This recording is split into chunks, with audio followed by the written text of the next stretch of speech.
이 문제 선생님이 개인적으로 굉장히 강조하는 원리의 문제입니다.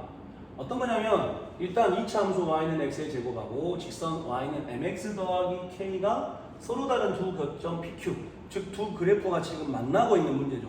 두 그래프의 교점 문제 스타트 어떻게 해라? 두 식을 같다고 놔라. 아마 그것도 나올 거고 그림도 그릴 필요가 있겠네요. 그런데 여기 선생님이 더 강조하고 싶은 건 이거예요. 뭐냐면 실수 m의 값에 관계없이란 멘트가 보이죠. 실수 m의 값에 관계없이. 아마 이런 멘트가 나왔다면 저 문제 아마 이렇게 풀어질 가능성이 없습니다. 어떻게 풀어지는 거냐면 아마도 이 문제를 풀다 보면 과정 중에 m으로 이렇게 묶어지는 항과 m이 없는 항 이렇게 더해져서 그 값이 0이 된다. 이게 나와야 돼요. 그렇다면 이게 왜 중요한가? 실수 m의 값에 관계없이 무조건 이 식이 성립하려면 어떻게 해야 될까요? 아마도 요 값이 0이 되고 동시에 요 값도 0이 되는 과정들, 이런 거 굉장히 많이 접해봤을 겁니다. 물론 아닌 때도 있지만 주로 이렇게 나온다 이거죠. 그래서 이제 이 문제를 풀기 위해서 선생님이 좀 풀이 과정이 길어서 여기에 먼저 좀 그림을 그려보겠습니다. y는 x의 제곱이니까 이렇게 x축 y축을 그리고 y는 x의 제곱 이렇게 생겼겠네요. 이게 이제 y는 x의 제곱이죠. 이렇게 y는 x의 제곱을 그릴 겁니다. 그리고 y는 mx 더하기 k, 기울기가 양수일지 음수일지 모르겠지만 양수 k라고 했기 때문에 아마도 y 절편은 양수일 거여서 이렇게 그릴게요. 이렇게. 그래서 이제 만나는 두 점, 요 놈을 p라 할 거고 요 놈을 q라고 하겠다. 이해되죠? 그랬을 때 이제 a가 누구냐면 그 직선, 이 직선 y는 mx 더하기 k와 y축과의 교점이니까 여기가 a겠죠. 여기가 a가 되는 겁니다. 그랬을 때 이제 PA 길이, 요 길이와 AQ, 요 길이의 역수들의 합이 일정하다 이거죠. 그럼 당연히 저 길이들을 한번 구해볼 필요가 있어서 점과 점 사이의 거리 하겠습니다. 그러면 일단은 먼저 잘 보세요. 이제 아까 말했듯이 일단 문제 분석을 한 거고 이제 시작하겠습니다. y는 x의 제곱하고 y는 mx 더하기 k하고의 교점 문제니까 일단 둘을 같다고 놔라. 그러면 뭐가 만들어지죠? 2차 방정식이 만들어지죠? 넘길게요. 그럼 어떻게 돼요? x의 제곱 마이너스 mx 마이너스 k는 0. 당연히 이 2차 방정식에 실근 몇 개 있을까요? 두 점에서 만난다 했으니까 당연히 두 개가 있겠죠? 그래서 이 2차 방정식에 두 실근을 알파와 베타라고 하면 그냥 알파가 더 작다 할게요. 그러면 지금 이 P점의 X좌표가 알파가 되는 거고 Q점의 X좌표가 베타가 되도록 하겠다는 얘기예요. 그러면 2차 방정식과 좁은 알파, 베타에 대한 언급을 했으니까 당연히 어떤 개념이 떠올라야 된다? 근과 계수의 관계가 떠올라야 된다. 그래서 두 분의 합 알파 더하기 베타는 m이 될 거고 두 분의 곱 알파, 베타는 마이너스 k가 되겠네요. 써먹을 거예요. 언젠가는. 그러면 이제 우리는 요 AP의 길이와 AQ의 길이를 좀 알아야 되는데 지금 A점의 좌표는 알죠? 뭐예요? 0,K예요. 0,K. 그러면 당연히 우리는 P와 Q의 좌표를 알아야 되는데 이것도 조금 신경 써야 됩니다. P점, 당연히 알파, X좌표가 알파인 건 알아요. X좌표가 알파인 건 아는데 그럼 Y좌표는? 당연히 y는 x의 제곱 위의 점이니까 여기에 대입을 하면 알파, 알파의 제곱이 되겠죠. 근데 이렇게 잡을 수도 있지만 어떻게 잡을 수도 있냐면 이 직선 위의 점이기 때문에 어떻게 잡을 수도 있어요? 알파, 이 직선에 대입을 한 m알파 더하기 k라고도 잡을 수 있겠네요. 이게 왜 중요한지 이따 이야기하겠습니다. q점도 마찬가지예요. 베타의 제곱이라고 할 수도 있지만 또 뭐라고 할 수도 있냐면 베타, m 베타 더하기 k라고 할 수도 있습니다. 그러면 일단 여기서는 결론부터 얘기하면 밑에 걸로 해야 돼요. 왜? 어차피 우리는 m에 관한 식이 필요하고 아까 말했듯이 이런 개념이 내 머릿속에 있는지 없는지가 어떤 차이냐면 저런 거를 알아야 내가 m에 관한 식을 만들겠다고 생각을 하고 식은 내가 억지로라도 전개할 수 있다 이거죠. 그래서 얘가 아닌 이걸로 하겠습니다. 이걸로.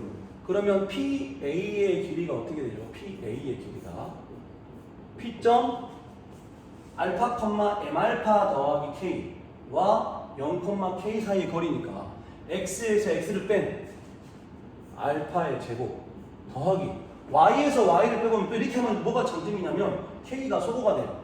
M알파 더하기 K하고 K하고의 거리니까 얘에서 얘를 빼면 K 소거될 거에서 뭐만 남죠? M알파만 남죠? 그래서 그놈을 제곱하겠다 이거예요. 알겠나요? 그럼 얘를 보면 얘 알파의 제곱이고 여기에도 m제곱 알파의 제곱이니까 알파의 제곱으로 묶을 수가 있죠. 여기에서 그러면 당연히 여기 알파의 제곱이랑 루트가 만났으니까 알파 이렇게 나가서 이렇게 될까요? 안 되죠. 조심해야 됩니다. 지금 여기에 선생님이 그림상 알파하고 베타를 P의 X좌표를 알파, Q의 X좌표를 베타로 잡았는데 지금 P의 X좌표인 알파 양수인가요? 음수인가요? 음수죠. 얘 지금 음수예요. 음수. 그러니까 나갈 때 그냥 나가면 안 되고 마이너스를 달고 나가야죠. 그래서 이겁니다. 이거 정말 조심해야 돼요. 그래서 PA의 길이는 마이너스 알파 루트 1 더하기 m의 제곱일 거고 그럼 AQ의 길이는 어떻게 될까요? 당연히 얘와 얘 사이 거리니까 x에서 x를 뺀 베타의 제곱 더하기 y에서 y를 뺀 그럼 또 k가 소거될 거고 m 베타만 남을 거니까 이렇게 되겠죠. 그래서 위에 거 과정하고 똑같으니까 바로 하면 베타의 제곱으로 묶고 1 더하기 m 제곱 되고 루트 여기서는 베타가 양수죠. 바로 나갈 수 있네요. 그래서 어떻게 돼요? 이렇게 되겠죠. 그래서 이제 우리가 원하는 건 저 PA분의 1 더하기 AQ분의 1은 이것분의 1 더하기 이것분의 1이겠죠? 그러면 마이너스 알파 루트 1 더하기 m 제곱 분의 1 더하기 베타 루트 1 더하기 m 제곱 분의 1 될 거예요. 그럼 느낌상 분모에 지금 루트 1 더하기 m 제곱이 똑같이 있으니까 걔네들을 이렇게 밖으로 묶어서 내주면 마이너스 알파분의 1 더하기 베타분의 1인데 그냥 모양상 바꿔서 이렇게 쓸게요. 이렇게 되는 겁니다. 그러면 이제 다시 한번 정리해주면 통분해야겠죠. 얘 통분하면 어떻게 되나요? 분모가 알파 베타가 될 거예요. 분자는 얘 곱하고 하면 알파 마이너스 베타가 되겠네요. 그러면 이 알파 베타와 알파 마이너스 베타를 왠지 m에 관한 식으로 바꿀 필요가 있다. 그러죠? 그러면 이제 아까 요거랑 요거 이용해야겠네. 알파 베타는 마이너스 k인 거 알고 있어요. 그럼 이제 우리는 알파 마이너스 베타만 구하면 되겠다. 그럼 알파 더하기 베타 알고 있으니까 중학교 때부터 열심히 했던 거 알파 마이너스 베타의 제곱은 어떻게 되죠? 알파 더하기 베타의 제곱 마이너스 4 알파 베타니까 알파 더하기 베타 뭐다? m이다. 그럼 제곱하면 m 제곱 알파 베타 뭐다? 마이너스 k. 그럼 계산하면 더하기 4k가 되겠네요. 그러면 알파 마이너스 베타의 제곱이 이거니까 그렇다면 알파 마이너스 베타는 뭘까요? 뿔마 이거겠죠. 뿔마 이거. 그러죠? 그러면 지금 현재 알파 마이너스 베타는 양수예요, 음수예요? 지금 알파가 더 작은 값이고 베타가 더 큰 값이잖아요. 그럼 알파 마이너스 베타는 당연히 음수겠죠. 그래서 여기에서 플러스 마이너스 베타 중에 누가 되냐면 마이너스가 되는 겁니다. 그래서 알파 마이너스 베타는 이렇게 바꿀 수가 있어요. 그럼 이제 다시 한번 정리해보면 루트 1 더하기 m 제곱분의 1 있고 곱하기 알파 베타가 지금 마이너스 k예요. 알파 마이너스 베타가 마이너스 이거죠. 그럼 분모, 분자, 마이너스 K 약분시키면 누구만 남아요? 여기 K 나올 거고 여기 위에 분자에는 m제곱 더하기 4K가 남을 겁니다. 여기까지 이해되죠?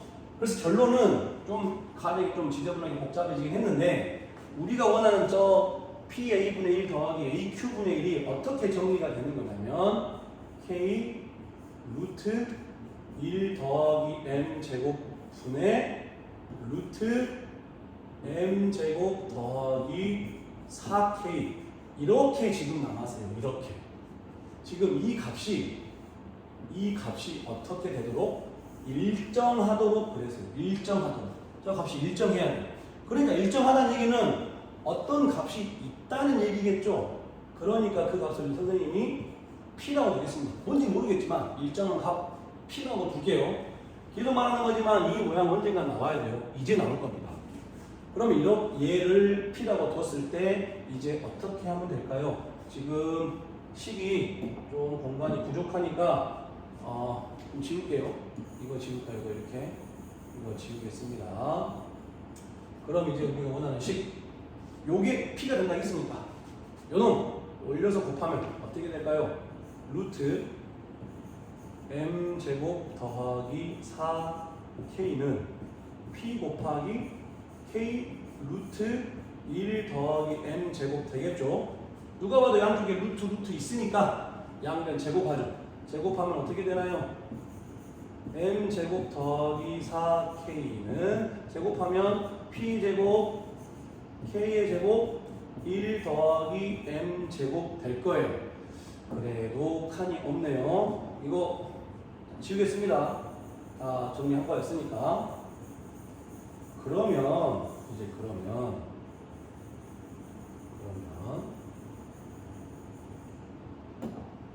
다시 여기서 이 전개하면 어떻게 돼요? M제곱 더하기 4K는 P제곱 K의 제곱 더하기 P제곱 K의 제곱 M제곱 되겠네요. 그래서 선생님이 아까부터 말했던 거 아마 M에 관련된 걸로 묶어진 항이 있을 거다.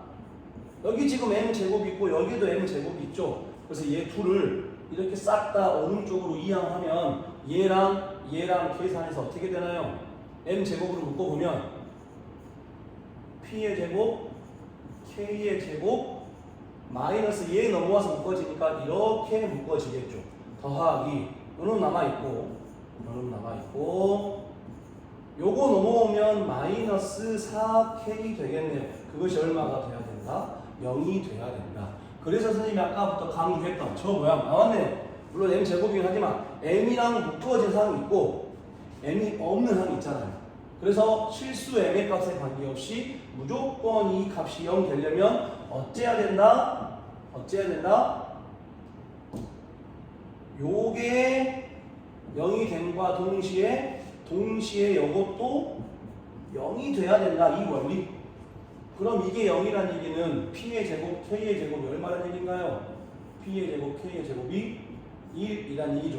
그럼 얘가 0 돼야 되니까 이게 얼마라고? 1이라고. 그러면 1 마이너스 4K가 0이 돼야 되니까 결과적으로 K 값은 얼마다? 4분의 1 되겠네요. 4분의 1. 그래서 100K니까 답은 4분의 1 곱하기 125입니다. 결과가 중요한 건 아니지만 아무튼 여기에서 이런 멘트들을 잘 기억하고 있어야 돼요. 실수 K, M의 값에 관계없이 그렇다면 이런 꼴로 만들어져야겠구나. 이거 잘 알고 있어야 되고 또 하나는 그래프와 그래프의 교점 문제 무조건 스타트를 어떻게 해라? 두 식을 같다고 놔라. 그리고 나서 대부분 고1 때는 2차 방정식이 만들어질 거니까 근과 계수의 관계도 사용하는 그리고 또 하나 여기 알파 나갈 때 무조건 알파의 제곱 루트 없어지면 무조건 나가는 거 아니에요. 얘가 양수인지 음수인지도 반드시 체크해야 되는 굉장히 많은 내용들이 복합적으로 섞어져 있는 내용입니다.